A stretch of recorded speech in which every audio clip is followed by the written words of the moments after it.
ubwo mwifuje kugirana isezerano ryo gushyingirwa gutagatifu nimuhana ibiganza maze imbere y'Imana na Kiliziya umwe abwira undi isezerano rye.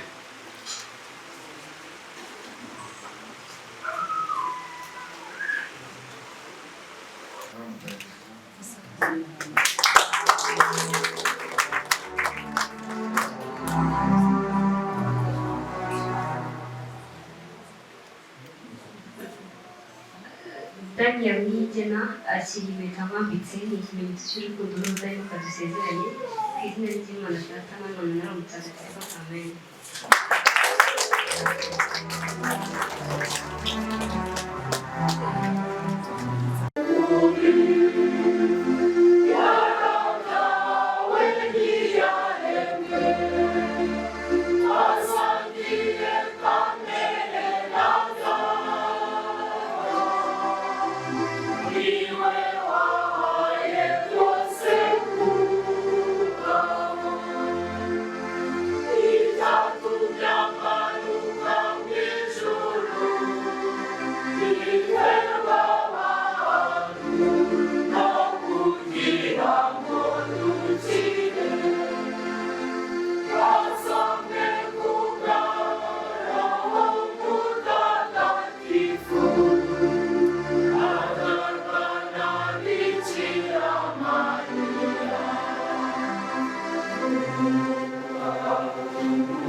Dusabe. Mana ishobora byose ugahoraho iteka, mu rukundo rwawe rutagira urugero abakwiyambaza ubagwiriza ibyiza birenze kure ibyo bakwiye kubona n'ibyo bifuza. Turagusaba udusendeze impuhwe zawe maze udukize ibyaduhagarika umutima byose, kandi utwongerereho n'ibyo tutubahuka kugusaba. Kandi Nyagasani, mwiyobera by'agatangaza watagatifuje umubano w'abashakanye kugira ngo ugenure isakaramento ry'ubumwe bwa Kristo na Kiliziya ye. Turagusaba guhaba abageni kuzahora bagaragaza mu migirire yabo imbuto z'isakaramento ryo gushyingirwa bagiye guhabwa barangwa n'ukwemera. Kubwa Yesu Kristo umwana wawe n'umwami wacu, Imana mubana mugategekana mu bumwe bwa Roho Mutagatifu, uko ibihe bihora bisimburana iteka.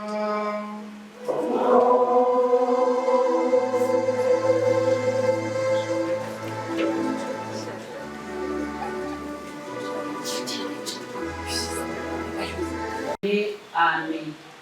Nuko bombi bararyama kugira ngo bararaho. Iryo ni ijambo ry'Imana.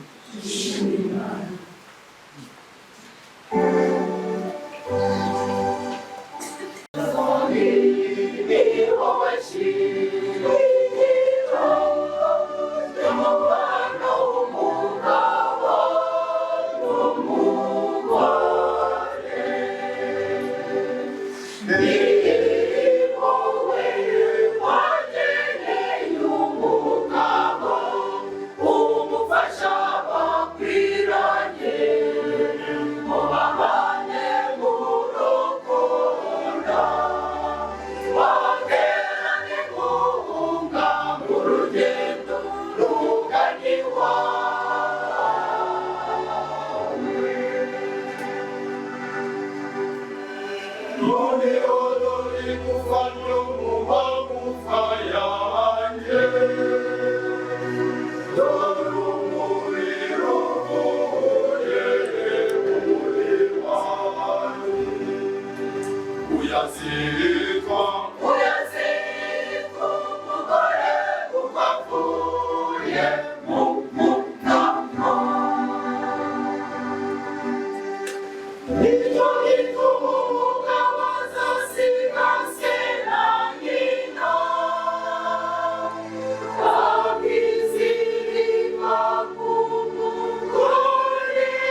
Isomo yo mw'ibaruwa ya kabiri mutagatifu Pawulo yandikiye Timote. Mutima yanjye ngusabye kwivugururamo ingabire Imana yagushyizemo igihe kurambure y'ibiganza. Koko rero Imana ntiyaduhaye umutima wuje ubwoba, ahubwo yaduhaye umutima wuje imbaraga, urukundo no kwitsinda. Muzagire rero isoni zo kubera umwami wacu umuhamya, cyangwa se ngo ugire isoni kubera jyewe ukunzwe ari we nzira. Ahubwo ubifatanya nanjye kuruhira inkuru nziza, ushyigikiwe n'imbaraga z'Imana. Jya wigisha ukurikije amagambo aboneye wanyumvanye, urangwe n'ukwemera n'urukundo ufitiye Kristo Yesu. Komeza rero ibyiza waragijwe, Roho Mutagatifu utuye muri mwe abigufashemo. Iryo ni ijambo ry'Imana.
Nyagasani Yesu n'abane namwe.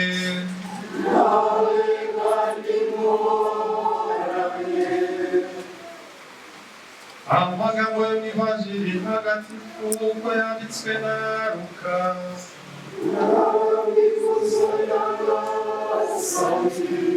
Muri icyo gihe intumwa zibwira Yesu ziti, twongerere ukwemera. Yezu arabasubiza ati ya mwari mufite ukwemera kungana n'impeke y'ururo, mwabwiye iki giti cya wowe muti randuka ujye kwitera mu nyanja kikabumvira. Bikoze ninde muri mwe wagira umugaragu umuhigira cyangwa akamuragirira amatungo, yataha akamubwira ati banguze ufungure, ahubwo nazamubwira ati banza ujye kuntekera ukenyere umpereze kugeza ndangije kurya no kunywa, hanyuma nawe ubone kurya no kunywa. Mbese shebuja yashimira uwo mugaragu we ko yarangije ibyo yari yategetswe? Namwe nuko nimurangiza gukora icyo mwategetswe cyose, mujye muvuga muti turi abagaragu nk'abandi, twakoze ibyo twari dushinzwe. Iyo nibanjiriraga ivu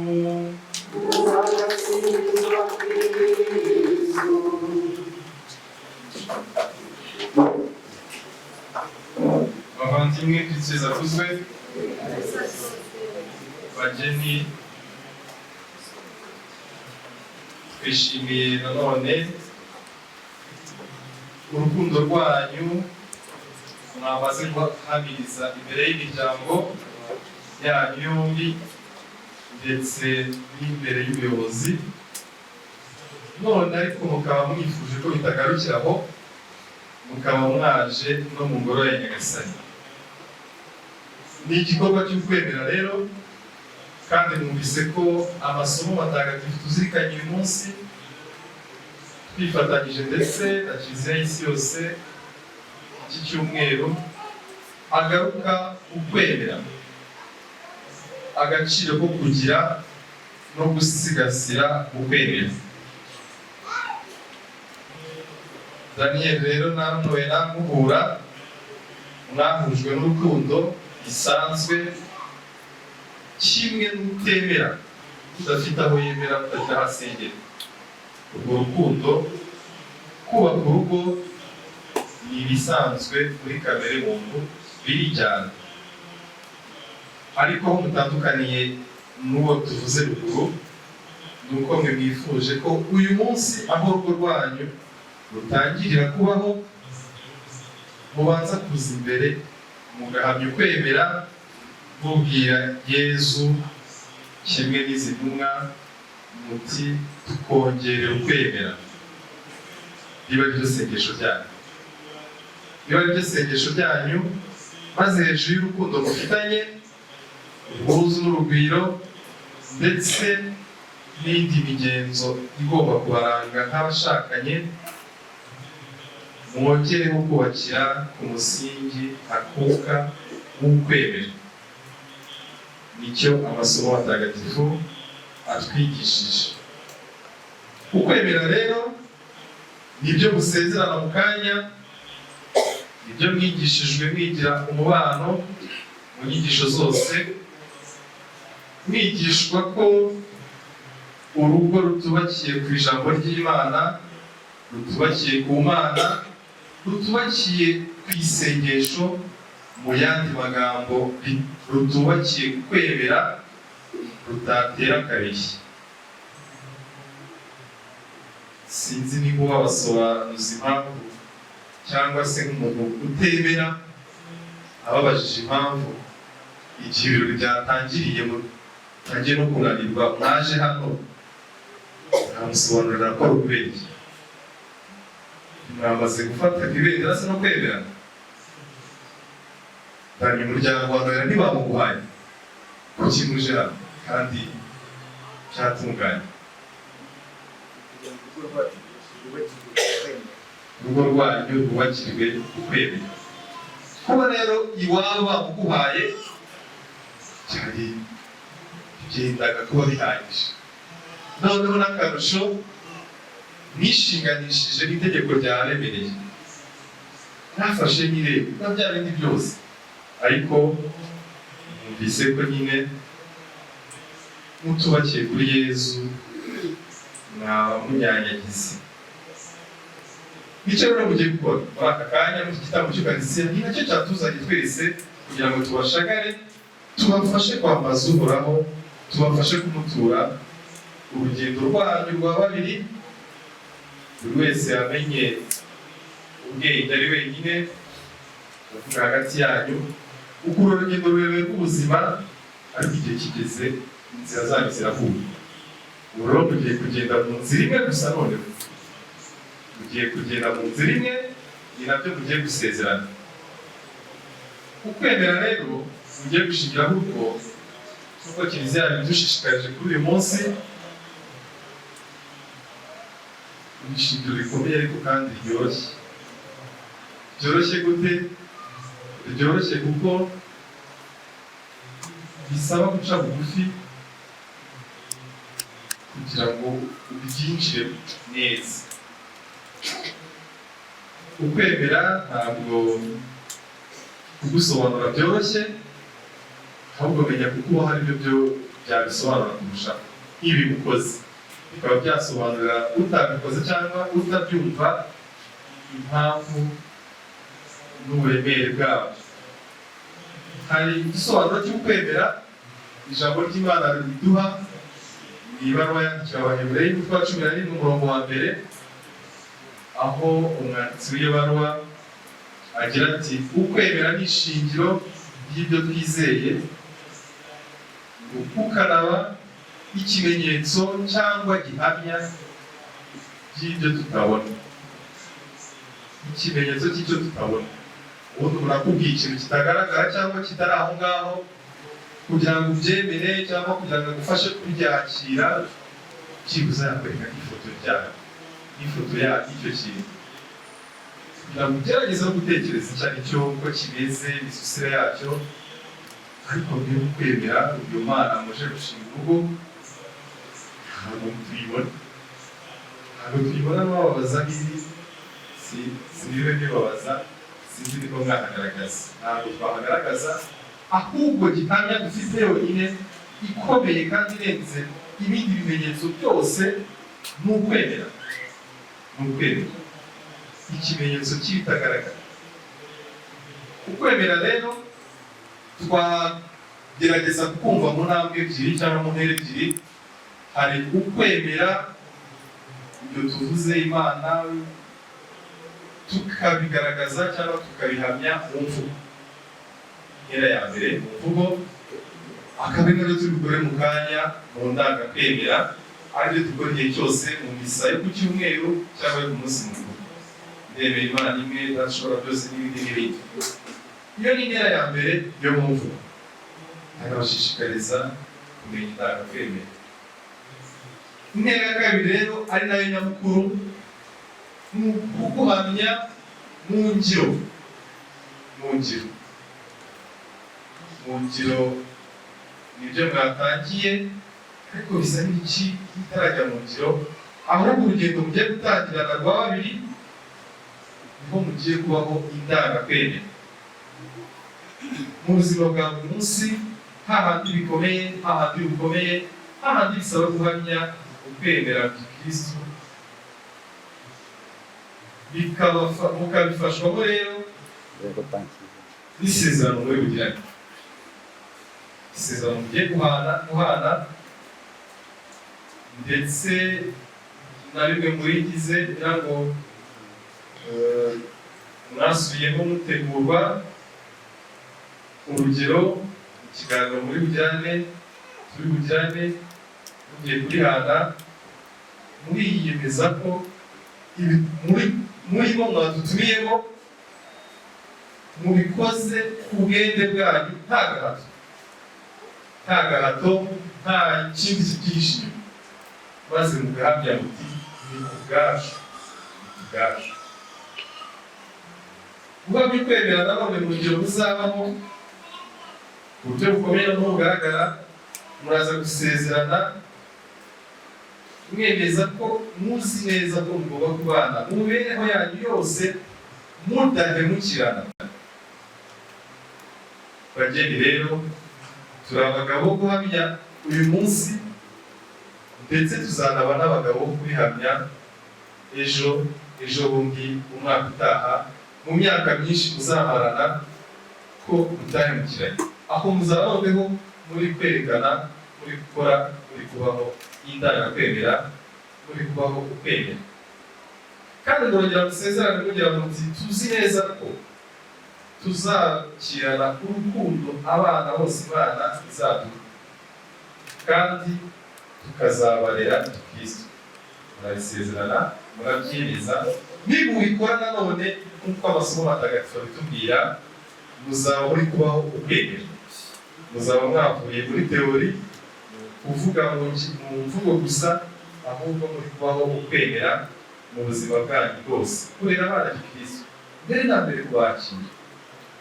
Kimwe mu kwemera, ukwemera ni impano y'Imana, kandi impano irakirwa ntabwo ishikuzwa n'abana bose. Isezerano ry'ubujyane abana Imana izabaha, muzabakirana urukundo kandi muzabarere Kristo uko muri bubyemeze mu isezerano ry'Imana, kandi muzabakire, muzabashikuza Imana nibiba ngombwa, cyangwa se nimutinda kubabona cyangwa nimubona igihe nyacyo, muzabisingiza Imana nk'impano ibageneye. Ukwemera kimwe n'iyo ngingo n'andi masengesho dutura Imana, ni ugusaba kugira ngo iyo mpano niza tuyakire, kuko burya kenshi dukeka ko Imana hari umwenda turiho. Dushobora kubaka urugo, tubibaho, nayo mpamvu mu bisezerano mbere y'igihe ko muteye intambwe mutazi aho mugannye, ikibategereje, ibyishimo bibategereje uko bingana, ndetse n'urugamba rwo kugendana muri kumwe uko rungana. Ariko hariho n'igihe dushobora gutinda kubona kimwe mu byo twifuza, tukitotombera Imana nkaho hari umwenda turiho kandi ntawo. Niho rero impano igira igisobanuro cyayo. Abana Imana izabaha uyu munsi n'ababyeyi babaha, muzabakire nk'impano nini, kandi mwinjire muri urwo rugendo rw'igisobanuro cy'impano, ko yakirwa atari umwenda Imana igomba kutwishyura. Tuzi ko dukunda kandi nacyo natwe tuyifuriza ko izababaho. Muraza kuvuga ko mubizi rero, muraza kandi kuvuga ngo muzi ko abashakanye bagomba kwihanganirana, kandi ngo bagaterana inkunga igihe batinze kubona urubyaro cyangwa igihe bari urubyaro. Uyu munsi biraryoshye, ni ubuki, muraza gukomeza ubuki, ariko aya masezerano muri bugirane ahuye neza 100% n'amasomo y'uyu munsi twazirikanye yo kubaho ukwemera no kukwakira. Aya masezerano mujya kugirana abavandimwe bageni, koko uyu munsi muyagirane muhamizanya ukwemera imbere ya Kiliziya n'imbere yacu twese, ariko by'umwihariko cyane cyane muzayabeho icyo tubifuriza. Kandi iyo muje hano nyine nicyo tuba twazindutse tuje gukora, kugira ngo dutangire tubatura Imana n'umuryango wose na Kiliziya yose, kandi muzakomeze mu bikorwa mwami, sibyo? Muzakomeze mubaherekeze mu isengesho, si kado, si impano zigaragara. Biriya byose mwakoze byiza cyane, nabyo ngombwa, nabyo muzabikomeze, ariko aha mwabaherekeje muzakomeze muhabaherekeze. Bare na barene muzamenye ko bagiye mu misa ku cyumweru, muzamenye ko babatishije abana bazakira n'Imana, muzamenye ukwemera bagukomeyeho. Ntabwo ari ukugira ngo arwuzuze kandi arukomereshe isakaramentu mugiye guhana, kugira ngo mwebwe abo yatagatifurije muri batisimu mushobore kubana iteka mudahemukirana, kandi murangize neza imirimo yose igenewe abashakanye.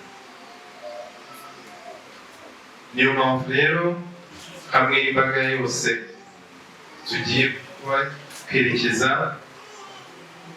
n'ikoraniro ryose ry'abakristu mwigire juru. Marcel nawe yigire hafi abereka aho bazajya bahagarara,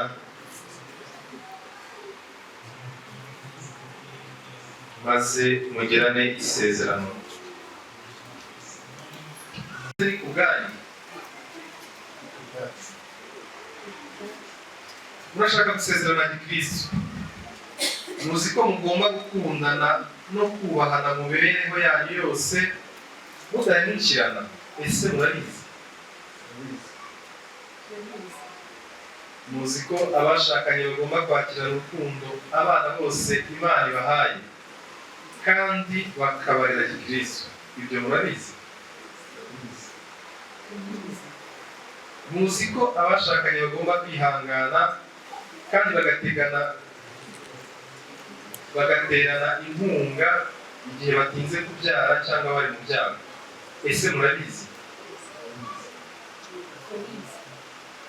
Ubwo mwifuje kugirana isezerano ryo gushyingirwa gutagatifu, nimuhane ibiganza, maze imbere y'Imana na Kiliziya umwe abwire undi isezerano rye.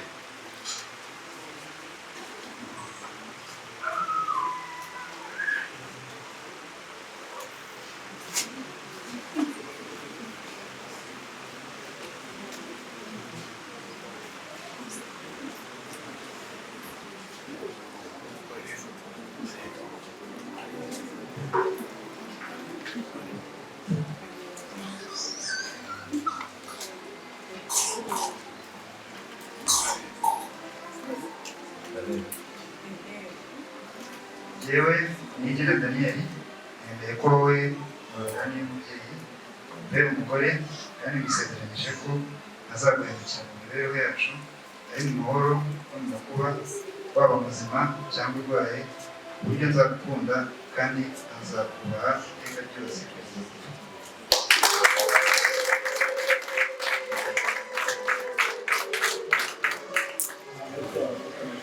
Njyewe Noella n'umubyeyi, nemeye ko wowe Daniel ugena mbere umugabo, musezeranyije ko ntazaguhemukira mu mibereho yacu, ari mu mahoro no mu makuba, waba muzima cyangwa urwaye, ku buryo nzagukunda kandi nzakubaha iteka ryose.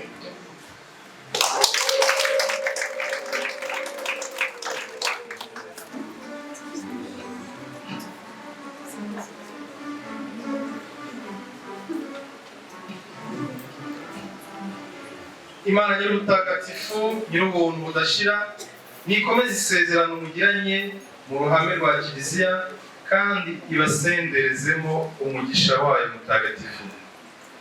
None rero icyo Imana yabumbiye hamwe umuntu ntakagitandukanye.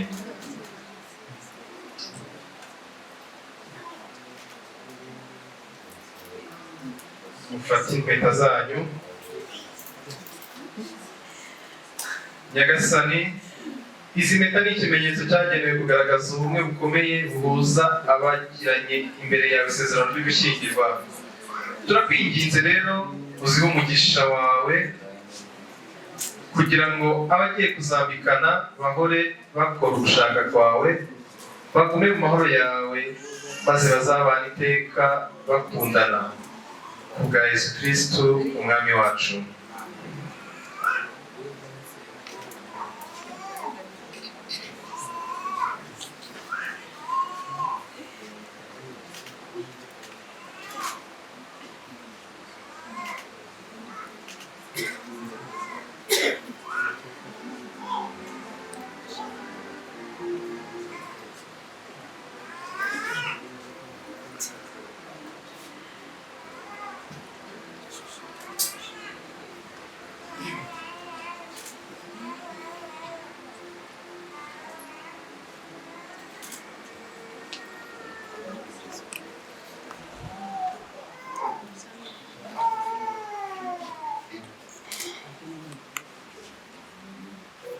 Yewe Noella n'umubyeyi, iki impeta mpambitse ni ikimenyetso cy'urukundo n'ubudahemuka dusezeranye mu izina ry'Imana Data na Mwana na Roho Mutagatifu.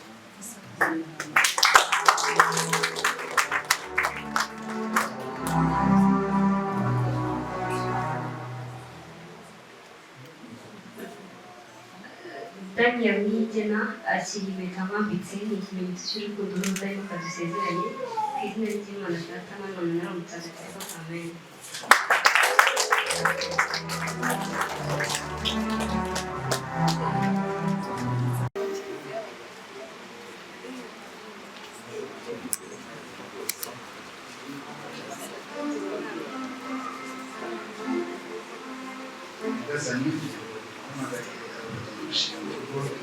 Nyuma yo kubwubakana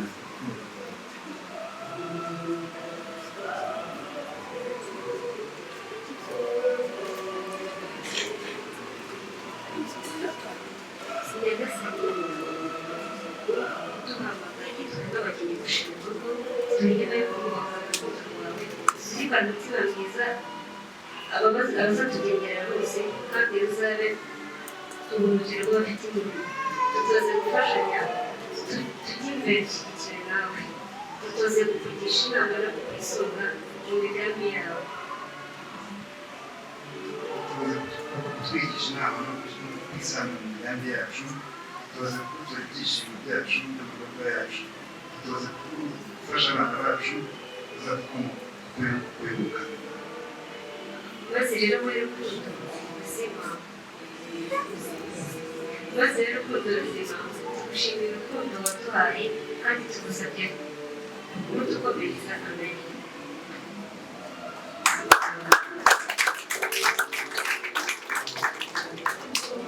haruka ugasubira hano nanone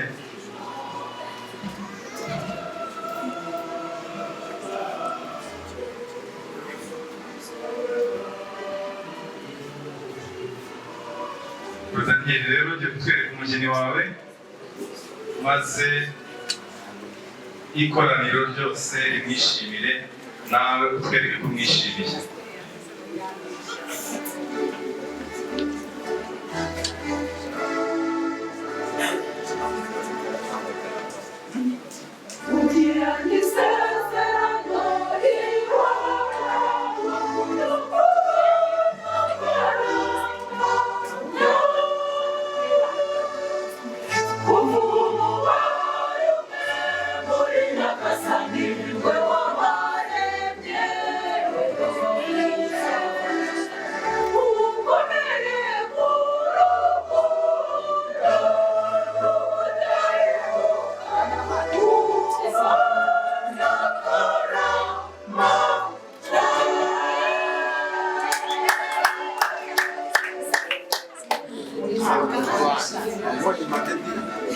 Mashi sugaragishira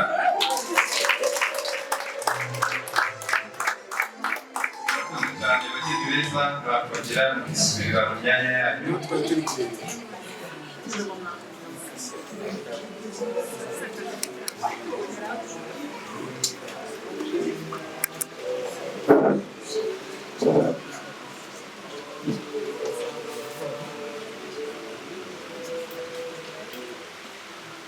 Kwemera rero mwaje kubakiraho hamwe n'ikoraniro nimwegere ijuru twongere tuguhamye.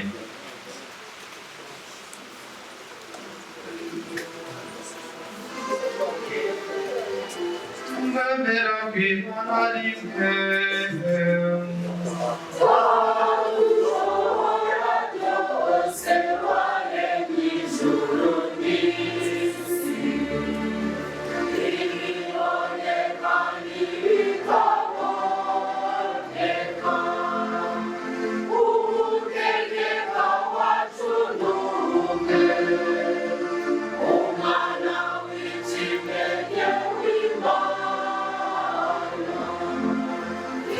Iratangaje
maze wakire amasengesho yacu turabikwemera kubwa Kristo umwami wacu.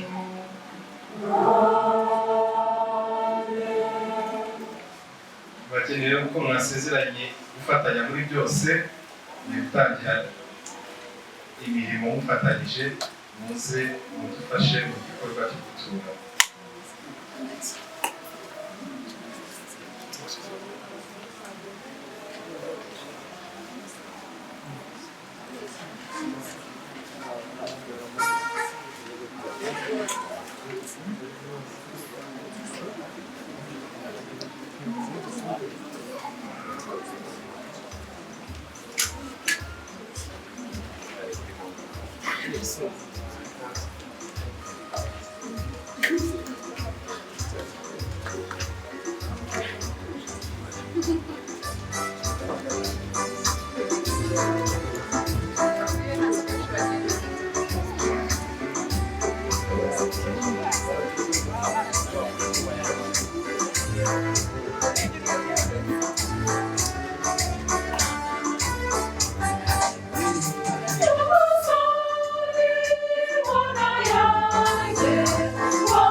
bavandimwe nimusabe kugira ngo igitambo cyanjye nacyo cyanyu kibe Imana Data ushobora byose.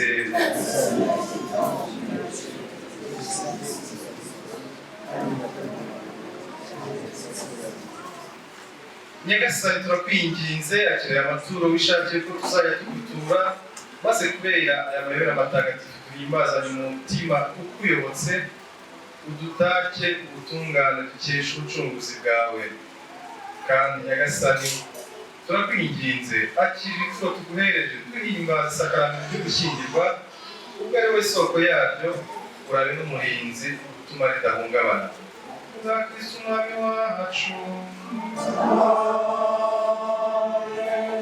Nyagasani Yezu nabane namwe,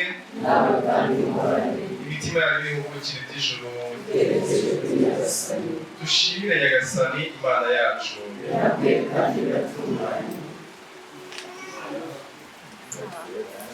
Ni koko birakwiye kandi biratunganye, ni ngombwa kandi birimo agakiza ko tugushimira iteka n'ahantu hose.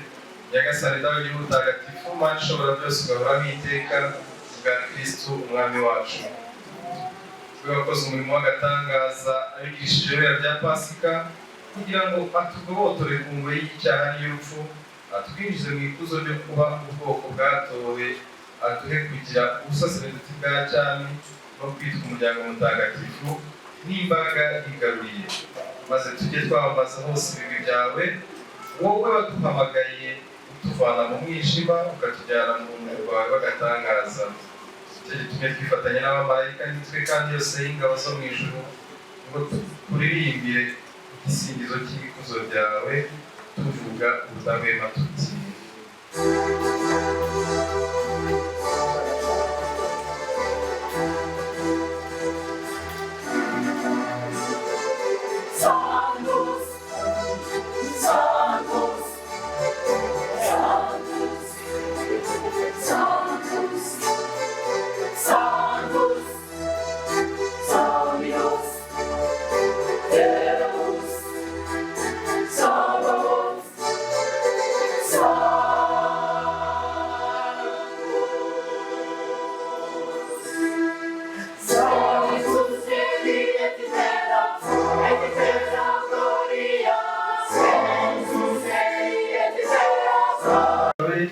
avuga ati: nimwakire maze muryeho mwese, iki ngiki koko ni umubiri wanjye ugiye kubatangirwa.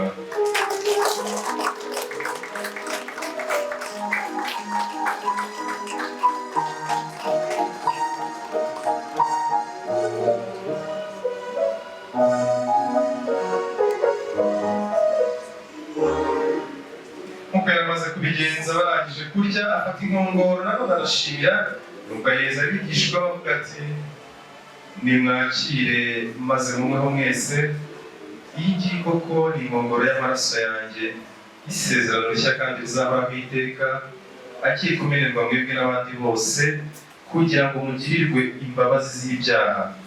Ibi mujye mubikora bibe urwibutso rwanjye.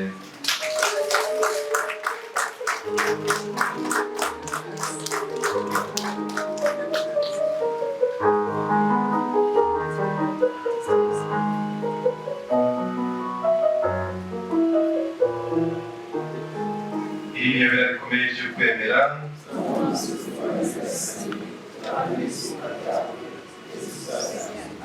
None rero Nyagasani, mu gihe twibuka urupfu n'izuka by'umwana wawe, tugutiye umugati utanga ubugingo hamwe n'inkongoro y'umukiro, tugushimira ko watumye tuberwa no kugushengera tukaguheza aya maturo. Kandi turakwinginga twiyoroheje ngo twebwe abasangira umubiri n'amaraso bya Kristo, Roho Mutagatifu aduhuze twunge ubumwe. Nyagasani, w'icyo kiliziya yawe yagiye ku isi hose, maze uyihe guhora ijya mbere mu rukundo, hamwe na Papa wacu Francisco n'umwepiskopi wacu Antoni Kambanda n'abatorewe umurimo wa Tari bose. Nyagasani, wibuke kandi aba bageni Daniel na Noella bamaze guhabwa isakaramentu ryo gushyingirwa. Niwe wafashije kugera kuri uyu munsi w'ubukwe bwabo, ubahe no kuzagira abana uko babyifuza, kandi ineza yawe ibahe kuramba mu munezero no mu mahoro. Wibuke kandi n'abavandimwe bacu bapfuye bafite ubwizere bwo kuzazuka, hamwe n'abandi bose bapfuye usanzwe ufitiye impuhwe, maze ubakirire mu rumuri ruguturukaho. Turakwinginze ngo natwe twese tugirire impuhwe, maze tuzashobore kugira umwanya mu bugingo bw'iteka hamwe na Bikira Mariya umubyeyi muhire w'Imana n'intumwa zawe ntagatifu n'abandi batagatifu bose bakunyuze uko ibihe byagiye bisimburana, nuko hamwe nabo tuzagusingize tukurata bwa Kristu umwana wawe. Dawe Mana ishobora byose, icyubahiro cyose n'ikuzo ryose ushyikirizwa na Kristu ukabihabwa hamwe nawe, ukabiherwa muri we mu bumwe bwa Roho Mutagatifu, uko ibihe bihora bisimburana iteka.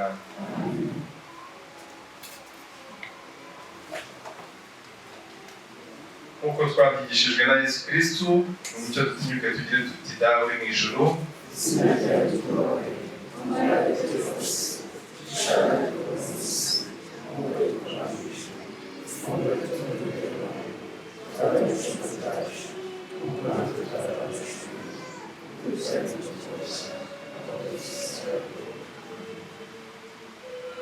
bageni rero mwongere muce bugufi maze tubature Nyagasani ku buryo bw'umwihariko. Nyagasani Mana yacu, ni wowe nyir'ububasha waremye byose ubivanye mu busa, maze umaze kugena intangiriro y'ibintu byose no kurema umuntu umwishushanyije, washatse ko umugore abera umugabo umufasha badatana, uburyo baba batakiri babiri ahubwo ari n'umuntu umwe. Bityo utwigisha ko ubumwe wishakiye kuremya udakwiye kugira ikibutandukanye na rimwe. Nyagasani Mana yacu, mu iyobora ry'agatangaza watagatifuje umubano w'abashakanye kugira ngo ugenure isakaramentu ry'ubumwe bwa Kristo na Kiliziya ye. Niwe wahuje umugabo n'umugore, kandi urugo wabubakiye rugishingwa uruha wa mugisha utigeze uvanwaho n'igihano cy'icyaha cy'inkomoko, kandi ntiwanavanwaho n'icyorezo cy'umwuzure. Rebana impuhwe aba bageni bagize isezerano ryo gushyingirwa. Baragusaba gukomezwa n'umugisha wawe, babahe kurangwa n'amahoro n'urukundo, bazahore bakurikiza urugero rw'abagore b'intungane baratwa n'ibitabo bitagatifu. Reba n'impuhwe n'uyu mugabo, uramuhe guhora yizera umugore we, umubonemo inshuti bareshya basangiye gupfa no gukira. Umuhe icyubahiro kimukwiye kandi amukunda igihe cyose nk'uko Kristu akunda Kiliziya ye. None rero Nyagasani turakwinginze, uhe aba bayoboke bawe ukwemera kutajegajega no gukomera ku mategeko yawe, kandi ubwo basangiye ikijyamo kimwe ubahe kurangwa n'imigenzereze myiza. Ivanjiri bayigire inkingi y'urugo rwabo, maze mu maso ya bose babere Kristu abahamya nyakuri. Bahe kubyara no gukuza, babe n'ababyeyi barangwa n'imigenzo myiza, bombi bazarambe babone abuzukuru n'abuzukuruza. Baragatunga batunganirwe, maze nibamara guheraheza ubukambwe bwabo ko babyifuza, bazinjire mu ngoma y'ijuru babane n'abatagatifu bawe bwa Kristu umwami wacu.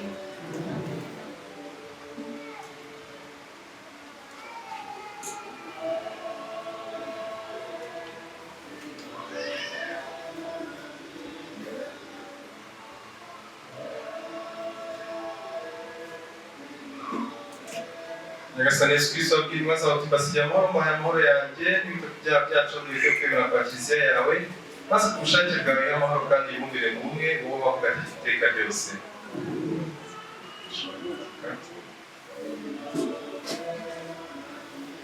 Nimugire iteka amahoro ya Nyagasani, urukundo rwa Kristo nimwifuzanye amahoro.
watubona